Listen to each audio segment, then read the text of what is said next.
प्रकृति तीन गुणों से मिलकर बनी है, सत, रज और तम। और तीन प्रकृति के लोग ही इस संसार में रहते हैं, सात्विक, राजसिक और तामसिक। पहले है सात्विक। बोले जो सात्विक तरीके से रहे, संसार के व्यवहार से ज्यादा मतलब ना हो, बोले 2 समय का भोजन मिल गया, बड़े आनंद से गृहस्थी चल रही है, ज्यादा झंझट नहीं पालना, सात्विक। दूसरे राजसिक। बोले बंगला तो होनी चाहिए, बंगले में एसी तो होनी चाहिए, एसी बंगले में गाड़ी खड़ी होनी चाहिए, अच्छा बेबी तो होनी चाहिए। ये घरवाली एक, मैंने कुछ नहीं कहा। राजसिक जो सुख चाहे वो राजसिक। बिना एसी के महाराज रहा नहीं जाता, राजसिक प्रवृत्ति। पीने के लिए बिस्लरी का पानी चाहिए, हाँ वैसा पानी बहता नहीं है, राजसी प्रवृत्ति। अच्छा ये बुरी नहीं है, हर प्रकार के लोग जरूरी है संसार में, राजसी प्रवृत्ति। लेकिन राजसी प्रवृत्ति लोगों को विवाह करना चाहिए, बिना विवाह के पूर्ण राजसिक सुख नहीं मिलता। और तीसरी होती है तामसी। वो तामसी प्रवृत्ति क्या है? बोले राजसी सुख तो चाहिए, लेकिन साथ में मदरा भी हो, मांस भी हो, उल्टे सीधे काम भी हो, वो तामसी। सात्विक और राजसी दोनों प्रवृत्ति के लोग भी भगवान को उपासना करते हैं, और तामसी प्रवृत्ति के लोग भी भगवान की उपासना करते हैं। और एक गजब की बात बताऊं आपको, तामसी प्रवृत्ति के लोगों को भगवान जल्दी मिल जाते हैं। कारण क्या है?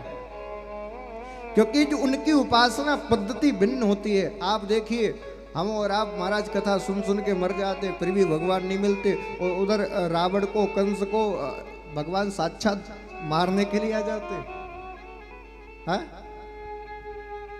क्यों?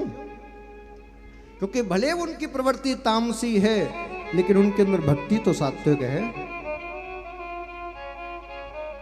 इसीलिए बंधुओं, इन 3 प्रकार की प्रकृति के लोगों को नियंत्रित करने के लिए 3 प्रकार के राजा बनाए गए। बड़े ध्यान से सुनना आप। सात्विक लोगों को नियंत्रित करने के लिए राजा बनाया गया ब्राह्मणों को, संतों को। बोले तुम इन्हें संत, सात्विक प्रवृत्ति के लोगों के राजा हो। आप क्या कहते हो? पंडित जी महाराज, संत महाराज। क्यों कहते हो महाराज? अब हमसे कहते हो तुम महाराज जी, ना तो हमारे पास महल है, ना कोई सेना है, ना कोई राज्य है, महारानी भी नहीं है, फिर राजा क्यों कह रहे हो? बताओ ना, क्यों कह रहे हो? राजा तो वो होता है जिसमें सेना हो, महल हो, रियासत हो, वो राजा होता है। आप तो राजा भी नहीं, महाराज कहते हो, वो राजा से भी बड़ा। क्यों?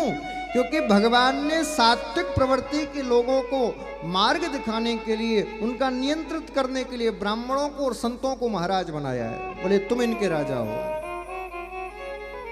आप बताइए, आप इतने लोग यहाँ बैठे हो, क्या छत्तीसगढ़ के आपके इस मोहल्ले में इतने ही लोग होंगे? और भी हैं, लेकिन यहाँ कौन आएगा? वही आएगा जो सात्विक प्रवृत्ति का होगा, अन्य नहीं आ सकते। राजसी प्रवृत्ति के लोगों को नियंत्रित करने के लिए क्षत्रियों का निर्माण किया गया, क्षत्रिय राजाओं का, जिनके हाथ में बल दिया गया, जिनके हाथ में राज्य करने की व्यवस्था दी गई। और तामसी प्रवृत्ति के लोगों को नियंत्रित करने के लिए राजा बनाया यमराज को। बोले इन तामसी प्रवृत्तियों को, क्योंकि ना तो ये ब्राह्मणों की सुनेंगे, ना ये राजा की मानेंगे, ना ये चोरी करने से बाज आएंगे, बोले इसीलिए इनका राजा यमराज है। यमराज की तो सबको महाराज एक न एक दिन माननी ही पड़ती है। तो तामसी प्रवृत्ति के लोगों का राजा है यमराज। अब आप बता लो, आपको कैसा राजा चाहिए? हम जैसा, या फिर आपके जो मंत्री इत्यादि बैठे हैं वैसा, या फिर यमराज? कैसा राजा चाहिए आप बता दो। यमराज जैसा चाहिए ना? अच्छा ठीक है, यमराज के पास ही जाओ। कैसा चाहिए? हमारे जैसा? फोकट का राजा मिल रहा है उनके, और क्या चाहिए। बोले ना टैक्स देना ना बिल भरना, ये राजा बढ़िया है।